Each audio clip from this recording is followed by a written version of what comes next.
This episode is brought to you by the Command Presence Leadership Institute. Find out more by visiting commandpresence.net. Welcome to the Faces of Leadership with Michael Warren. Be the leader you wish that you had.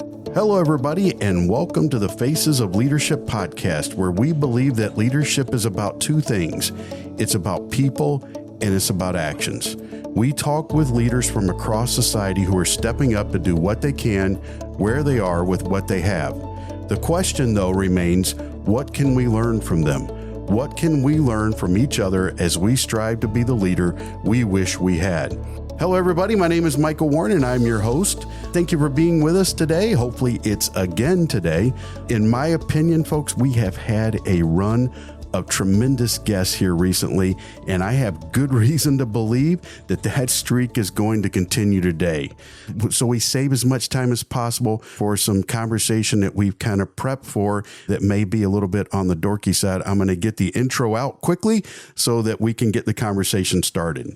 Our guest today is a retired commander from the U.S. Navy who served for over 20 years as a naval aviator, flying helicopter search and rescue, combat search and rescue, and anti-submarine warfare training missions. She is currently the head of business strategy and operations for Amazon Web Services Field Experiences, which focuses on integrating generative AI into sales ops tools. Prior to AWS, she led cybersecurity programs at Qualcomm Incorporated for 9 years and then joined Intuit Incorporated as a principal technical program manager. She was the co-creator and global leader for the Intuit military and veteran initiatives, where her team focused on creating jobs and financial empowerment for veterans and military families. Welcome to the podcast, Karen Fine Brash, and thank you so much for your service. Thank you. It's an honor to be here. I was introduced to you by a mutual friend of ours. He kind of got me super excited about what we were going to talk about today because John is a Navy veteran. You're obviously a naval veteran, and I'm fascinated more by your job than I was about John's job. Although John's job was fantastic, because there's some great picture I saw of him on the deck of a carrier over in the Persian Gulf during the first Gulf War. So if you don't mind, can you tell me about your naval experience? You know, why did you choose the Navy, and how did you start down that pathway? Because if we're honest with each other, that's not necessarily a pathway that many people at all follow. And if we're very blunt with each other, it's also not a pathway that we see a lot of females going down. So if you don't mind, tell us how you got started with that. Yeah, absolutely. All very good points. Somebody asked me that once in the middle of my flying career, just very surprised, what made you want to fly? And without thinking about it, my response was, because I can. It never occurred to me that I couldn't, which it probably should have, because women weren't flying then, and still it's probably a smaller number. I got started because my father was an Air Force fighter pilot, and growing up at the time, he just had 3 daughters. I was one of them, and he really, really had the passion still. He talked about his flying all the time for the Air Force. And when I was 9 years old, he bought me a book, and it said, Learn to Fly. I was 9, read the book cover to cover. We started going out to the local airfield, and I was the one then who kind of picked up the flying bug from him. Even back then, when it wasn't a thing where women were really flying and I really wanted to join the Air Force and fly, it was still pretty much unheard of. And my father never once acted like it wasn't something I couldn't do. Of course you could do this. Everyone can fly, just like the book, Learn to Fly. So he really stoked that passion. We used to build model airplanes together. I had, I don't know how many dozens hanging from my ceiling. For some reason, we spray painted them all gold. I never asked him why they were all gold. But I had that passion, followed aviation. And then I went to college, and it just kind of fell by the wayside. I was going to go into advertising and commercial art. I was going to work for Chiat Day. That was my target company at the time, and moved to California. And I had a day on campus, and I remember getting into the elevator in the art department, and there was a sign that said, a flyer, right, that said, Learn to Fly with Bubba. And I hadn't thought about flying in years. And I took Learn to Fly with Bubba off the elevator wall, went straight out to the airfield and put it down on his desk and said, I'd like to learn to fly. I could tell you more about that, but pretty sure he thought I was crazy. And he did. He took me up right away. He asked me, do I have any experience? I lied and said yes. He asked if I wanted to take off. We went through some basic procedures. Somehow I got airborne. And then I told him I actually had no idea what I was doing. From there, I got a bug and I went to school in South Texas, and we were surrounded by naval air stations. And I had a friend who had a Marine Corps pilot flying for the Navy. And that answers the question about how I ended up switching to Navy, much to my father's chagrin. I can imagine. Yeah. Yeah. We still talk about it today. What type of planes did he fly?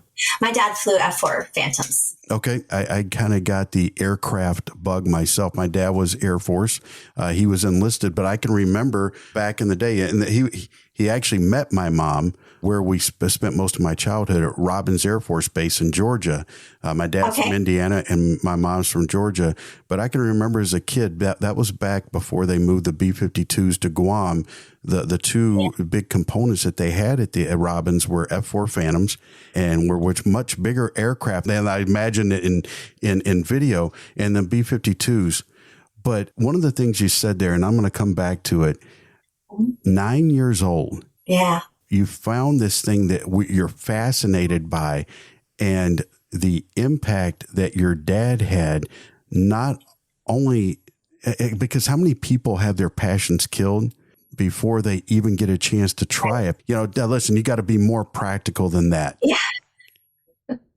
Yeah. I think that was hugely impactful. I'd actually say all my parents, my stepfather later also very, very supportive from the beginning.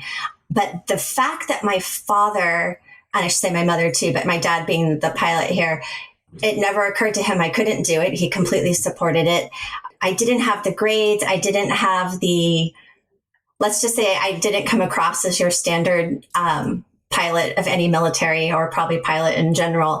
And so that really would throw people off quite a bit. And it never threw off my dad. My dad just always believed I could do it. And you know, I worked on everything from the grades to the entrance exams, et cetera. But it took a while for me to actually make that transition. But because he believed, it sounds like that gave you the willingness to put the work in to ensure it, to bring it to fruition.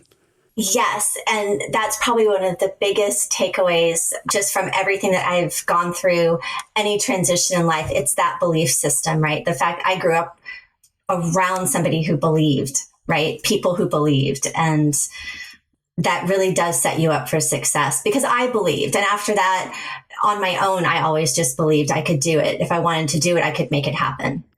Except for singing. I can't sing. Well, but everything else, I'm pretty sure.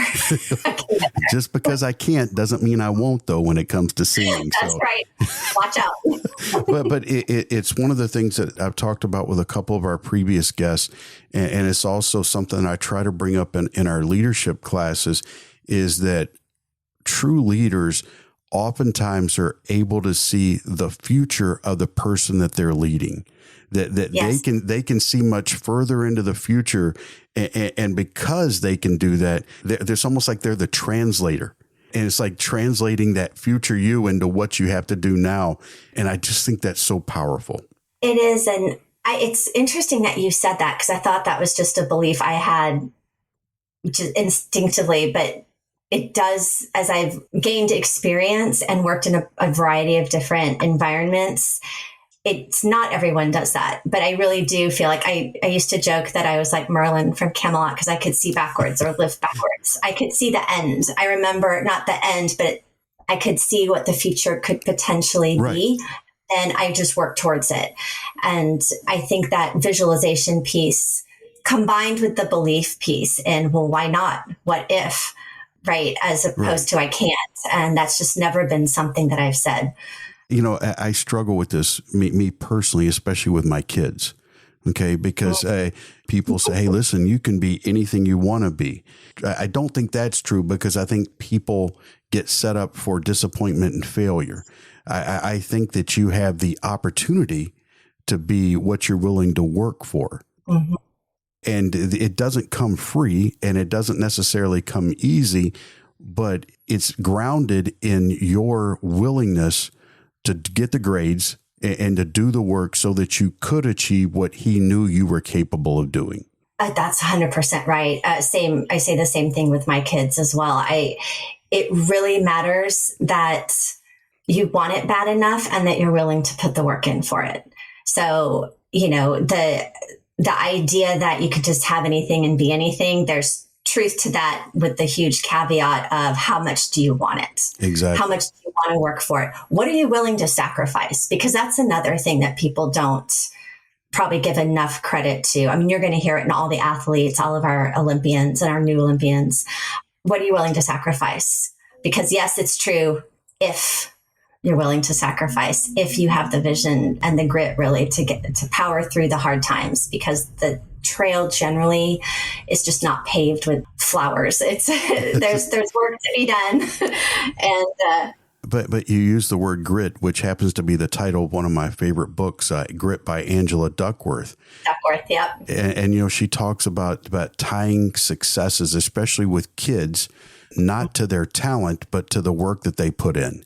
Yes. I think that's such a valuable lesson for parents who do believe their kids are capable, but psychologically tying their successes to the efforts and the prices that they pay along the way to their success, so that when they do struggle, they just start working a little bit harder. That's right. I love her book. A really great friend of mine wrote a book called The Grit Factor, where she interviewed, I don't know if you're familiar with it, Shannon Huffman-Polson.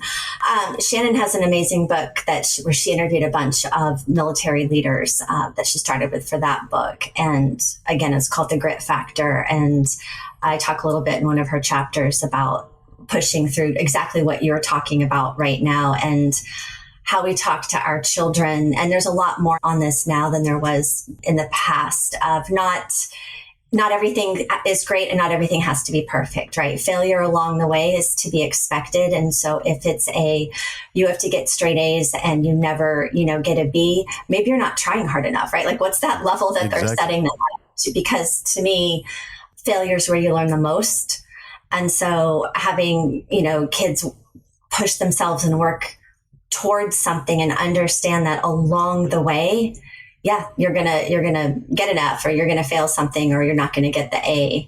And then how you handle that, right? These are the coping mechanisms that children really need on the grit side. How do you handle failure? How do you handle rejection and push through to the other side, understanding that it will not be the first time and it will not be the last time. So at what point do you start giving them those skills to really understand that? You often hear musicians talking about, people call them overnight successes. And Right. they'll often say, an overnight success after 12 years.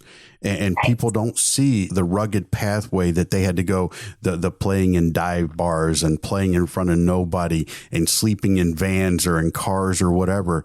Just about anything that I found that was meaningful often required work over an extended period of time. And that doesn't mean you're a failure. It just means you're paying the price of admission. That's right. That's right. It makes such a difference. And if you're not failing, that's another sign. I think there's a flag there of, is it a coasting, situation? Is it a situation where you've set yourself up for failure later, right? Because you're not learning the things. Because at some point there's a fail. There just is. So. Would you agree with me from a leadership perspective that it's important to challenge ourselves, to try to expand ourselves, to find out what our limitations are? Because when I have an understanding of my limitations, then I can surround myself with the people that are going to help me be able to be successful in spite of my weaknesses, in spite of my shortcomings. Absolutely. I push, and I do this a lot with my kids too, as far as outside the comfort zone. That is the only place you grow. I like the pushing boundaries. Okay, I like the pushing boundaries unless I need them to do something. But let's just say on the bigger scale, I won't talk about that right now. I don't like those pushing boundaries. I'm very picky about when they're pushing the boundaries. It's not, and I talk about this with the people that I mentor, my employees, et cetera, you need to know where those boundaries are, like how big of a risk. And I'm all about risk mitigation. I don't mean go jump off of a cliff with no parachute, but I do mean when I talk to people about this, boundaries, we set boundaries for a reason. We set boundaries for all kinds of reasons, but you need to understand how far you can actually go. And I think there are people out there who are very comfortable without that growth. They don't feel compelled for that next big thing. But for the people who do feel like, hey, I want to be an entrepreneur and I want to own my own company. There's a lot that goes into that you're only going to gather by pushing boundaries. It is all aspects of whatever that thing might be, right? So for flying, how far does the aircraft go? What are the boundaries for that?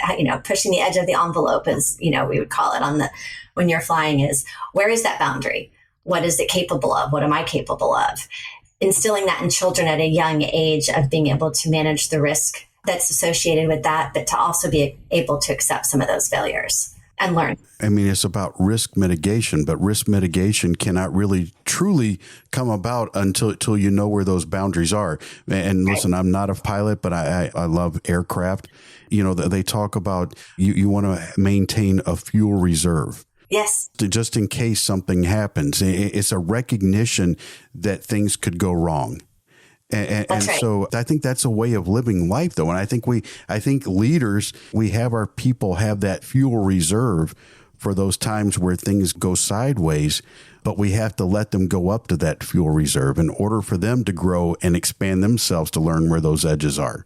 Yeah, it's hard not to double down on that and go down a rabbit hole on an aviation metaphor. But yes, that's a bingo fuel reserve is what we would call it. And you always know what that level is. And that means you still have some, but you need to know when you hit that bingo state, right? So you have some kind of boundaries that you set up. We would call them limiting features if we were doing terrain navigation, right? Understanding where those boundaries are, what are your markers? And then you have a plan when you hit bingo. Now it's time to start looking for somewhere that you can land the aircraft. I do this all the time. Actually, we just had this conversation. It was totally unrelated. It was more work related, but I call it the HAPL and LAPL plan. So high altitude power loss. Right. If you're in an aircraft and you lose your engines up high, you have obviously more time to figure out where you're going to land and more steps that you could go through. If you have a low altitude power loss, you really don't have a lot of steps, especially if you're in a helicopter. Or plane, I should say. Helicopter, it's easier. You have a low altitude power loss, you lose your engines, what happens? And so as a metaphor, as I navigate life in general, I have never let that go. I learned that when I was flying the T-34 back in flight training, fixed wing aircraft. And I have never forgotten to always have a high altitude power loss plan and a low altitude for everything. My job, life, the house, kids, college for them, all of that. Because we often, and especially in my profession in law enforcement, we tell young officers, hey, when you get to a scene, you need to take control of the scene. And that's often a misnomer because we often fail to recognize that there are variables beyond our control on the scene.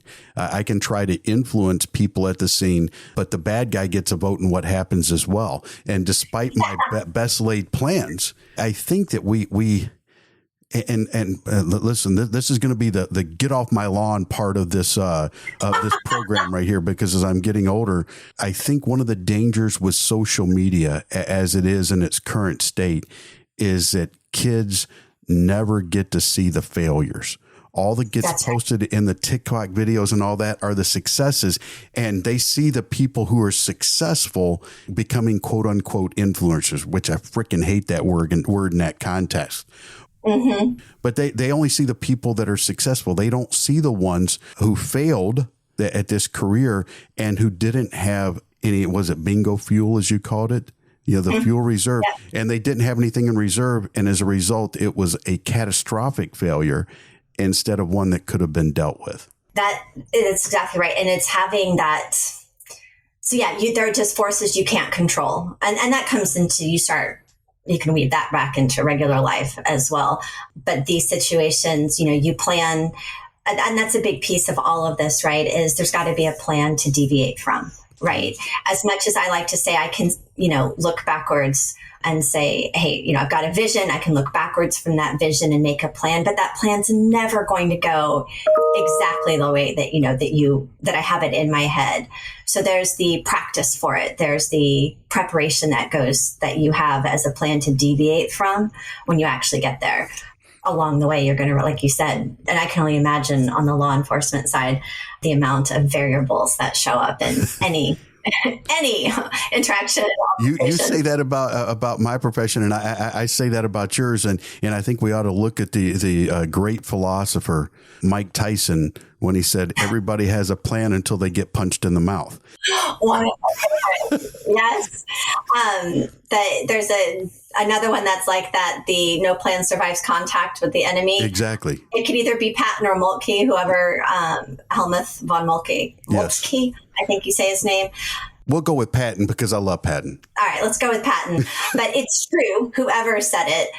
But you have to have a plan, right? So that's a plan. And something like, again, I used to always say, I used to sign off on a bunch of my emails with, this is a plan to deviate from set in Jello, subject to change at a moment's notice, caveat. We have a plan. One of the things that we hear at Command Presence as we teach is that, and again, this is a get off my lawn moment. We get the veterans veteran law enforcement officers in our class, and they'll say, hey, the young people coming in, they aren't able to think and react adaptively. And they come in, if they go into an incident where they believe that somebody's going to be tasered, the result of that incident is a tasering, because even if good sense and training and strategy and tactics would require you to go up and use a higher level of force. And so I think that when we have kids, and I think that leadership skills translate very well into being a parent, but teaching our kids to think and react adaptively, to have contingency plans. Okay, what's your plan for if the tire goes flat? Well, I'm gonna call you. Well, you can't get a hold of me. I know we have cell phones, but and the whole idea is to get them. Okay, self, I want you to be able to change the tire on your car. That may not be the safest thing, but that may be the only viable alternative at the time. And maybe you found it in the military, but maybe you find it more now. Trying to get people to think adaptively, to think like in a chess game, 2 or 3 moves down the road. I think that's a challenge for leaders. It is a challenge for leaders. And I agree with you. I'm going to say the leadership thing for the parents as well as employees. It's also similar. With the boys, my kids, I ask them all the time. I tell them, be a problem solver.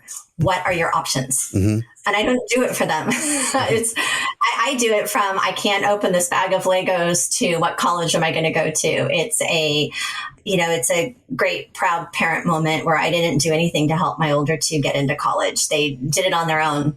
We raised them with be a problem solver. What are your options? And then let them, that really, and from a leadership perspective, that's the empowering piece. That's, I think, what my parents gave me as well. It's that empowerment of, well, I don't know, what do you think you should do? That kind of, then all of a sudden you've empowered the people, your employees, your children, future leaders to start thinking on their own. And they might actually come up with something you've not even thought of, right? And I think so many leaders feel if they control the situation and if they control the narrative, that they're going to control the outcome. And that is never the case. We can go right back to Mike Tyson, right? Or Patton. Yes. That's not how it works. And so if you send somebody in operating off of everything you think it should be, they will fail on their own because you have programmed them to just do exactly what you say and not to actually think, which is back to your adaptive point. And I think it's so critical to have those open-ended questions from a very young age and empowering from a very young age. I don't know. How would you resolve this? Would you agree, though, that in both realms, that when you ask those questions right there, not only are we training them to think, hopefully act adaptively, but yes, through articulation, we get a sense of what their thought process is, which if you're a leader is an incredibly, incredibly important thing, because if they are going down the wrong path and we weren't intentional about finding out, that's when I think you start having the catastrophic or the lifelong consequence failures happening, which is what we're trying to avoid as parents and as leaders. Absolutely. It is the teaching moment, right? You don't get a teaching moment if you don't let them try to come up with their own solutions, right? And so then you can, between the solutions they offer, you can point out / guide to the right direction, right? And I think that if you don't start with the questions, how might you, how could we, what if, what do you think? It doesn't give you as an opportunity as a leader or as a parent to help them course correct and learn as they go, as opposed to just flat out either failing on the other side or not being able to think for themselves and not being able to think. Raising children and growing leadership teams to not enable them to think for themselves is not leadership. I have an old friend that used to say, Mike, our job as parents is to raise our kids to be independent of us. That's right. Yet we resist it because we like to be needed. We like to be depended on. But the problem becomes when your 25-year-old is still dependent on you. They're unable to provide for themselves and think for themselves. If we have people who work for us that never get to the point where they can think for themselves, I think that causes long-term problems for the organization. It really does. And I mean, I have, personal success stories that I must say, when you're going through it, you don't feel like it's going to work out. Like, you just don't know until the very end. You're like, oh, look at that, it worked. But there's still a lot of, even as a leader of, am I doing the right thing? Did I, but you stick to principles. Principles are so great for guidance in the moment when all of a sudden you're feeling emotional and you want to go a different direction. If you've established principles of how you're going to approach a situation or how you approach life, that seems to help immensely kind of go back to a default mode, because everybody at some point gets emotionally driven and wants to change a course, not based on fact or the plan. They get off the path. So I think that's really important, is having, if you don't have principles, most people do some. Some of them aren't good. Some aren't good. You get strong enough principles and you pressure test them, right? Right. You're going to pressure test them the rest of your life. But having some principles and some ground rules for how you want to show up and how you want your employees to show up, or your children to show up, your teams to show up, they're looking to you, right? You have to model that. You can't just be dictating, you must do these things. I mentioned my older two boys. I could not be more proud. They both got into amazing schools all on their own. I had nothing to do with it. And then the oldest one graduated in 3.5 years, a semester early at the age of 21, got himself a full-time job and is financially independent and all on his own. It's just, so as parents, we sit back and we're like, all right, one down, good job. As my friend who has 7 kids say, that's one more off the payroll. So that's a success. But just to foster that independence and that ability to go out. And the second one is on the same trajectory. It's, it's pressure testing those principles and the way that we approach things. You and I have been talking about thinking and acting adaptively. Mm-hmm. I think one of the characteristics that the military and law enforcement both share is that in most cases, when you become eligible to retire, you're not done working, because you're much too young to stop working at that point. And I think that's where we see a lack of adaptive thinking on the parts of those members, because it's very difficult, because you're trying to become the best that you possibly can in your career while you should be simultaneously preparing for the next career. That's right. I think a lot of people struggle with the transition. I don't know how to explain it other than I miss the thrill part of the job. I miss it. And I can only imagine what it's got, being able to go out and fly somebody else's aircraft and use their gas. That type of thrill right there, you miss it, but it doesn't necessarily mean that I want to go back. You know what I'm trying to say? Because I'm happy where I am. So how did you manage that transition? How did you do it? From my perspective, you've done it so much better than many have. That's great that it looks that way on the outside. No. My LinkedIn page is working. I'm at LinkedIn. I love that question. The transition is a huge passion of mine, passion area, because I think the transition was very difficult. And it was, a lot of struggle comes with that to get to the next place. And there were different things that I did along the way, but it boils down to a lot of it is an identity crisis. right? So you Yes. work so hard, to become top in the force. You work so hard. I went through, which we'll get to maybe on this one, another podcast, on what it took to get, just to be a pilot, and then to go through all the things that I went through on the deployments and things like that. You work so hard at something, and the payoff is a terrific payoff, right? Mhm. Massive risk, massive reward. And then you have this identity. It's, the person that you've become, and you spend 20 years becoming that person, and then it's time to move on to something else. I'm a little different than many in the sense that I still have that why not? Because I can attitude. I'll go find something else. And I like to think of life like a book of chapters. And I don't want my entire book to be flying. I want that to be a chapter, one of many. For myself, that was, like I said, even from a very, very young age, I remember thinking, I want to be 99 years old in a rocking chair, and I want to look back on my life and have something fun to watch. I want to be in that chair thinking of all the amazing, fun things and adventures that you've seen. And I think that identity piece during transition is so important. I was going to quote Pink Floyd, but I'll do that later. Remind me. There's a Pink Floyd. I'll just do it. Dark Side of the Moon. Long you live and high you fly. Smiles you give and tears you cry. All you touch and all you see is all your life will ever be. Oh. And for me, that's driven me my whole life. Love Pink Floyd. I really didn't want the aviation to be the only thing. So I was excited about the next thing, and I'll throw motherhood on top of it, which is like, of course, everyone's going to say it and it's true, best of anything I've done.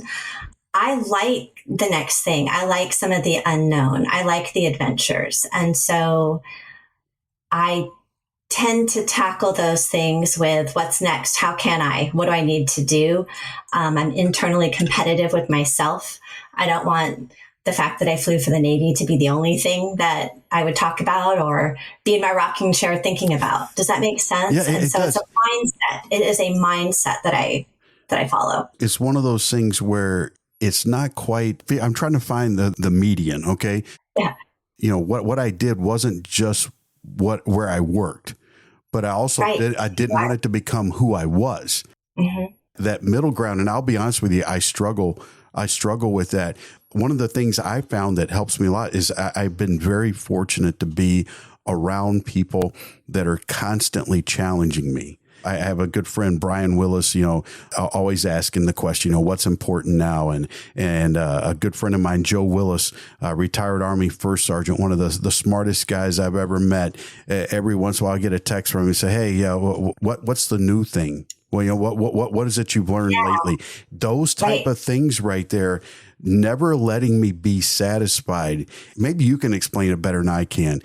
When I say I'm not satisfied, I'm not saying I'm not happy.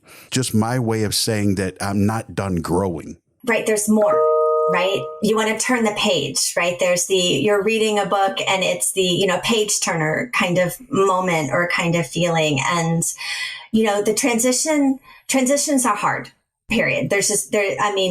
And they're harder for some than others, depending, again, I'll just go back to coping mechanisms and what you believe. If you look at the things that are going to go wrong, you're only going to see the things that are going to go wrong, right? If you look at the things that, again, I'll go back to what if, things that could go right, what if it all works out? Mel Robbins keeps saying that. She's somebody I follow on Instagram, and she's, I love that. What if it all works out? But the transition itself, again, is just hard because I can't ever go back and do what I did. And to your point, I don't know that I would want to right now because it wouldn't be the same. It wouldn't be the same as the community that I was in. Does that make sense? I mean, it was a moment in time that I have in a snow globe and I shake it up every once in a while. I look at it and it's fantastic, but I want more of those. I don't want just that to be the only thing. And I want there to be more parts in life that are as special as that, or even more special, right? I want that to be this is the art of the possible. Look what I built. Look what I did. I sacrificed a bunch. I'm not saying that, I got out and wasn't sorry that I couldn't keep doing that at all. It's a push. It's a time.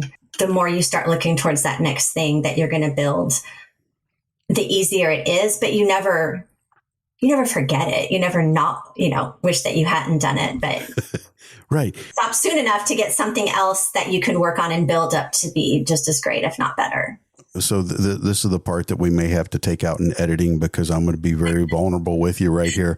And I'm pretty sure I know how some of my friends are going to react. I love emotional things. And when you started bringing up music and Pink Floyd, one of the big dork things that I'm going down this rabbit hole on right now is the power of the memory emotion link and the use of music in training to tie a principle to long-term memory. I'm also emotional when it comes to movies. And I'm not scared to admit that one of my favorite movies is Titanic. And there's the part at the end with the old lady where she's talking about, because of her experience there, being on the Titanic didn't define who she was. And you saw these snapshots of all of these different experiences she had throughout her life. And I just thought people, music and movies are just people more talented than I, that putting my thoughts into something people can understand. And I think what you're describing there is illustrated visually in that part of the movie. I feel that, by the way, when I saw that part of the movie, and I told you my 99-year-old thing in the rocking chair, I thought that when I was about to bring that up. No, I was still, living in my childhood home in Plano, Texas, when I thought about that, when I thought that up. And so, again, that's been a big driver. When I saw that in Titanic, I was like, that's me. Like, that's going to be my plan. I'm going to have those, like I said, I'm going to have those visuals, because I'm going to make sure that I craft a life that I want to be living. Does that make sense? Yeah, it does. There have been hard times, there have been bad times, and over time, I just realized it all is going to repeat. Everything is temporary. The good is temporary and the bad is temporary. It's how are you crafting, how big those buckets are at the time. And I think, I'm intentional about everything. My husband, he finds it all quite amusing. And he calls me the playmaker. He's like, if you want it, I'm just going to stand back. I'm going to have to be very careful about what I say around you for things that I want to do or that should be doing, because they just might happen the next day. And I need to be sure before I say something. I'm driven by, and I love that scene. I love that you brought that up. I think the arts tell our stories so well, and they retell our stories. And I think one of the things I take from one group to another is, the cast of characters in my world, like everywhere I go, it's the same. They're just played by different people. Yes. But yes. You see things repeat in life. And if you can figure that out and you can see it, and they're all coming back, and every once in a while you'll see something brand new, you can craft your journey, you can craft your adventures just by taking a moment to kind of look around, and everyone can have a vision look backwards. It just might be a new exercise to go through for some people. But it's so important, right? Because it takes you through your transition, right? Exactly. Well, but you shared a story with me before we came on. You were involved in a circumstance where you were connected with a 97-year-old female who was a pilot back during World War II. Mm-hmm. You guys have that common thread of being pilots. But the cast of characters were different, and the context was different. But being able to participate in this almost this, because, and I want you to tell the story because you can do it better, but almost like this time machine type moment that you got to share with her. It's like you got to see her history through her eyes, and that had to be incredibly powerful. It was one of my favorite lifetime moments. I was supporting a group called the Fly Girls, the series. They're putting together a mini series on the World War II Air Force service pilots. So they called them the WASP back in World War II. Red Door Films is producing it. And I got an opportunity, I want to say it was 2016, to head up. We had a fundraiser for the film and the things that we were putting together in Carlsbad out in California. And we had 4 WASP in their 90s that actually flew these planes during World War II come and sit on a panel. And I went and I got a female service pilot from every service. So I had Army, Air Force, Navy, Marine, and Coast Guard. We had 5 of us there on a panel. And then we had we invited guests to come. We set it up, as kind of a Q&A type session. And I moderated, and they all sat at a table, and we asked them questions, and people from the audience asked questions, so you have present day female flyers with flyers from World War II. We called it the greatest generation meets the next generation. Wow. And it was really incredible to hear their stories. And again, all very similar. And it was a time warp, and I think they had some pretty crazy stories to tell. They flew every single aircraft that was flown in World War II because all of the men had been deployed. And so the women flew these WASP, or were the ones who did all of the ground checks, all of the air checks for the planes before they went into combat. So the women weren't allowed to fly into combat. So they did all of the training. They did cross country. They did everything that they trained all of the male pilots how to fly the aircraft before they went overseas. It was an incredible story. And I was a flight instructor myself for 3.5 years before this. It was incredible to have that moment. And I think for our listeners out there, the ability to invest in future generations is not something that you should avoid. That's right. Sharing those experiences, because you talk about the similarities, we often think that what we're facing is unique. Context is often what is unique. And so recognizing that, hey, not only did they face the same challenges, but they got through the challenges and were successful, I think is incredibly encouraging to the future generations of leaders. Absolutely. I mean, I had the opportunities in life I had because of what they did, right? Because of the paths that they forged, and of course, forever grateful, forever indebted. And that's a huge, for me, I wanted to be that person for others, right? I, wanted to make sure that other women, especially in the flying world, we'll talk about, had that same opportunity that I had, and made sure that I did what I needed to do while I was there, and made sure that the environment, as we started growing in the population of more female pilots, was a very fertile environment for more female pilots, and pilots in general, I'll say male and women, but having those opportunities require somebody to go first, require people to actually blaze those trails. And those were the WASP, right? Those women from World War II. Phenomenal story. I actually went to, this might be too much, but I went to the celebration for the 50th anniversary of women in naval aviation last fall. It was kind of a tour around the world, tour around the country. Actually, it was around the world, but females flying in aviation. This was a naval aviation celebration specifically. And we were out in El Centro here in California. And I went out to dinner. A girlfriend of mine, Sarah Deal, who's a retired lieutenant colonel, she was the first female Marine Corps pilot. We went through flight school together. And she talked me into coming to this amazing air show where the Blue Angels were performing with the first female Blue Angel. And they had gathered a large group of women in aviation over the past 50 years. And I went out to dinner with them, and we were sitting at the dinner, some big long dinner table. And I was sitting there with a female astronaut, retired 2 stars, women who flew every aircraft that the Navy's ever had. And we just looked like a normal group of people, like out having dinner. But if you were to ask, we were sitting there with some pretty amazing trailblazers. And I'm not considering myself one of them. It was an experience, just like the time I had with the WASP, where taking a moment to see who came before you, how you can be that person for somebody else. That's leadership, right? What kind of groundwork can you set? How can you help the people that are coming after you or along with you on their journey? You're talking about people literally at the tip of the spear. The first in anything is not only exhilarating, but it can also be dangerous, both psychologically, economically, and even physically. Because one of the things that impacted me when I was growing up was the explosion of the Space Shuttle Challenger.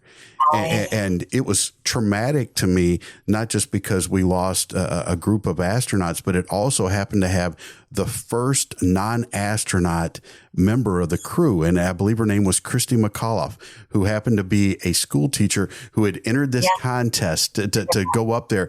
Listen, taking risk, being at the tip of a spear, it's taking risk. But it's pointy. It is, for a reason. And as tragic as it was, I can't help but believe that her endeavor encouraged and inspired others to take risks that maybe they hadn't been able to do. And I hate that it cost her life, but it doesn't mean that her sacrifice it had an impact. It had meaning. It did. And it's because I am sure, I can't speak for her, I wasn't there, but for her and people like her who have gone through that, you get to a point of commitment, right? She committed. At some point, the commitment alone is a really strong driver to get from point A to point B. You know, you have your guiding principles, you have maybe the vision, and you have your backup plans. But at the end of the day, when you're really going to go take that risk, mitigation included, you have to commit. You know, you'll see it in the, I'm just going to say Olympics because you just saw all of that, or we just had the Olympics. But, you know, watching them go through any of those sports, you know, you're going to do a dive. You're committing to that dive. Like, you can't just get up there and kind of start wavering. And that's where success comes in. And that's what people see and follow. And so at some point, you know, I'm sure she was there, but it was inspirational to see people who can do that traverse, right? Go from the, you know, could I to the I'm going to, and make that commitment. Because you can say I'm going to, but if you don't commit, you're going to miss your mark, right? You have to commit when you get to that point. Our mutual friend, John, in one of the classes, he often talks about, hey, there are 5 frogs that are sitting on the log, and one of them makes the decision to jump in the pond. How many frogs are left on the log? And everybody always says, well, 4. So no, saying you're going to isn't the same as actually doing it. See, it's the actual following through with it that where we make the biggest change. We're running out of time, so I have a couple things I want to ask you about real quick here, because one really stuck out to me. I saw on one of your posts recently where you spoke about some volunteer work that you got to do with a group called Angel City Sports. So the first thing I'd like to know is, what about that group caused you to invest your time? Because I look at time as an investment. Right. Why would you invest your time there? But then here's the other part that I'm really, really interested from a leadership perspective. How does an organization benefit from allowing their people to participate in things like that on company time? But, you know, most of us, again, that's an investment. That's an investment on the part of your employer to allow you to do that. So if you can address that, I'm kind of fascinated by this. Yeah, absolutely. I've been fortunate. My last 3 employers have been huge on they support volunteering. But I'll answer the first question first, the why Angel City Sports. It's a pretty easy answer. When I was working at Intuit, my best friend and I both were running different global I'm drawing a blank, but the employee resource groups, ERGs, they changed the name of it. So the employee resource groups, I was running the military network, and she was running the abilities network. And I got exposed to Angel City Sports through them because she's on their board. And so over the years, I kept saying I wanted to go and learn more about what they did. This was the first summer where I've actually been home when they held this camp, and I was able to participate. And I was driven to do it because, I don't say because I can again, but again, I don't know what, something must have happened when I was around 9, but I don't remember what it was that really formed a lot of these things pretty serious. But I remember being very well aware of the fact that I was not disabled, that I had the ability to walk and run. And I remember thinking, when I started running half marathons back in the day, I was doing it because I know there's people out there who can't. And I wanted to take advantage of everything I was physically able to do, knowing other people just couldn't. So I'm going to run for this person I saw, right? Somebody who was disabled, especially on the veteran side, right? I had a lot of veteran friends. So I got to go do the camp because to me, I want to support them. This camp is amazing. The opportunities it gives a bunch of these children that they normally wouldn't have. And they get to go spend a week with like-minded peers. They're not different. There's nothing that they can't do while they're there, right? That within their ability. And the organization sets up so many amazing opportunities for them and their families to just go through sports. We have water sports there. We did tennis. I actually was on the tennis team. Man, they're quick out there. And most of them were wheelchairs. But it was quite an experience. And it's not just, yes, it's a feel good thing and it's amazing to be able to support that. But perspective wise, I wish more people did that. I wish more people took the time to look at, what do I have that I can give back that maybe this person can't do? And I'm sure there's lots of people there that could do things that I can't do. And it's another way to we're all human. We can all share in this journey together. But I get a lot out of the volunteering where I feel like I'm helping somebody. And working at a company. So I actually can't remember the last time that I worked at a company that didn't support this, and I think Intuit gave us maybe 4 days off a year just to support volunteer activities. Encouraging your employees, one, just to get out of the office, home office, any office, and go do something that's going to provide you a different perspective. And I love that you ended on this conversation because perspective to me is so important. Because from children to employees to yourself to doing that transition, being able to see perspective changes everything. And you may not realize it. You may not realize that you even need that perspective. And a day somewhere else where somebody doesn't have what you have. I've done Habitat for Humanity. I have sat on top of roofs and done roofing, which I've got to say, multiple perspective issues there. Turns out I'm scared of heights. Like everyone's like, you used to fly. And I was like, yeah, but I wasn't on a roof. Like it's not the same thing. Let's just say perspective, important. You learn a lot from perspective. But I've done all kinds of things like that. I'm very partial to this Angel City Sports Group. I know they're out and competing with the Paris Olympics, or parts of them are. It's amazing that companies feel and understand that investing in making their employees feel whole, providing that perspective, providing those opportunities, gives back to the community. Let's be honest, it looks great for the company that they do that, but good for them. I don't care if it looks great for the company if their employees are getting those enrichment opportunities that they normally wouldn't take. And so the companies will say 30 of us are going to go build a house. 30 of us are going to go clean up the beach. You get all of these employees together outside, and now you have a whole different dynamic.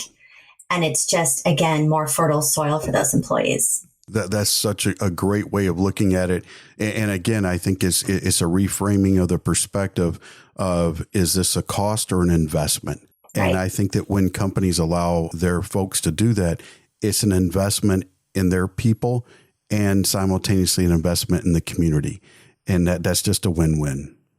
It is a win. AWS is amazing. They're always investing in people activities. We have the volunteer activities and just training in general, constant. How can I invest? How can I help our people? Very grateful to work for a company that supports that, and the previous companies as well. But having those opportunities, it makes you feel human, and everybody wants to feel, all humans want to feel like they are providing value and that they have a sense of purpose. And I say this all the time because I think it's so important. And you can lose yourself in your day job. You can lose yourself on a bad day. You can lose yourself on a bad week. But being able to reset to that moment is so important. And the volunteer activities that I've been fortunate in all the companies to be able to do helps with that reset. And it certainly helps with perspective, right? You might be having a bad day, but what does somebody else's bad day look like? Yes. Right. And how can you help? How can you help others? And I think that's where the human kindness comes in, is that perspective of how you can also help others. I love that. So we're to the part of the program now where I tell you what my biggest takeaways have been, and give you editors access to say, Mike, you're an idiot. That's not what I said at all. Okay. I said fly Navy. Good. Oh boy. Go Army. Just saying. One of the first things, a possibility opens doors, but belief by others in your sphere really powers that possibility into reality. Absolutely. That's your turbo boost right there. Leaders can see the future self because that's what possibility is all about. Right. And their belief that I can achieve that really is the source of power for me to get through the tough times. That's right. And the opposite, sadly, is true. If you don't believe in your people, they will fail. Well, if you don't believe in your people, they're not going to believe in themselves. I mean, that's exactly right. And they will fail. Not everyone takes the time. Maybe they don't care, but what if they did care? Yes. To think about, if I believed what would happen, you know? So powerful. How about this Very. one right here? Do the work. Yep. As you said, it's not all flowers. Well, there may be some flowers, but they may be the dead kind. And it's not always going to be pretty, but the work is meaningful. 100%. Do the work. Everything comes with a cost, even good things. Everything. Everything does. Sometimes it's economic, sometimes it's time, sometimes it's comfort, but you got to be willing to pay the price of admission for it. So That's right. I love this one right here, the teaching moments part. Teaching moments have to be intentional, and they start with questions, not the answers. Yes. Amen. Put that in. Seriously, I think that's great right there. Start with questions, and the answers come after. Don't start with the answers. That's right. Never stop growing. Yep. And that goes back to the teaching moments. You're nurturing the growth with those teaching moments. You are. And it's that embracing change, right? The fear factor is high all the time, right? Yes. You just can't let fear control you. And I'm sure in your line of work, especially See, say I say aviation. that about yours. Yeah. It's really true. You just can't let fear control you. That emotional intelligence piece, the ability to compartmentalize, you know, the scariest moments, certainly while flying, and certainly I'm going to hypothesize in law enforcement, is when you don't have time to make any kind of decisions, right? You've had to make those decisions previously. You had to do them in training. But when the time comes to act, how you have trained for is how you're going to respond. And that's for everything, right? Hitchhiker's Guide to the Galaxy. Yes. Opens, don't panic. Yeah. That leads into the next thing, because you said this, we were talking about being on the tip of the spear. It requires commitment. But I love the diving analogy. It's not just the training for the dive that you have to commit to. It's the actual jumping off the diving board that has to be, that's the continuation of that commitment. That's the biggest part. That's the most important part. Because if you can be consistent in training, you can be consistent and committed. But man, when you come off that platform, you have to commit 100%, because too many bad things are going to happen. You're way better off committing, pushing through, and knowing that you've done what you could to train. I love that. Yeah, that pushing off piece is the make it or break it. Last one. And this was one of the last things we talked about here, because you brought up principles several times throughout the conversation. I think that my takeaway was practice your principles both personally and organizationally. And listen, if you get good press as a result, that's a byproduct of doing your principles well. And if we do it in an individual and on an organizational basis, everybody's better off for it. Absolutely. That's so key. I thank my husband for that. My husband has such strong principles.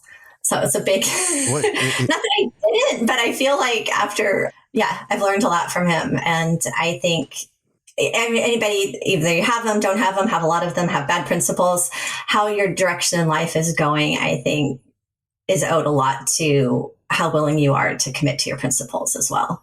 I love that. And so I want to thank you for being on. I really, really enjoyed the conversation. I would like to throw this out there that if in the future, if our schedules work out, I'd love to have you back on and we can talk more helicopters, because we didn't get nearly enough helicopter time, just saying. I would do that anytime and talk your ear off all day about helicopters. Answer any questions you have. What was it like out there? What were the helicopters like? The different ones I flew. Yeah, I could spend all day doing that. Well, listen, my only experience was in helicopters way back in the day, because I'm old. I've actually rappelled out of both Hueys and Blackhawks. So I was back during the time where we were making the transition from Hueys to Blackhawks. I found out, not then, but I found out, much like you did on top of a roof, that I'm scared of heights. And the idea of doing one and not being able to do the other. Well, anyway, there's Mike for you. We should definitely talk more about that. Did you get teabagged? I have to ask. Do you know what that is? Yes. And we'll save that for a future podcast. How about that? That'll be our next podcast. We'll talk about teabag. But hey, thank you for joining us today. And I also want to thank our listeners for joining us. As always, if you enjoyed the episode, and we sure as heck hope you did, be sure to follow the podcast on your favorite podcast provider. You can also find this episode and all our previous episodes on our website at commandpresence.net/podcast. Also, be sure to check us out on LinkedIn. And a huge thanks to our sponsor, Command Presence Leadership Institute, for their continued support of this program. As always, as we go throughout this week, remember, be the leader you wish you had.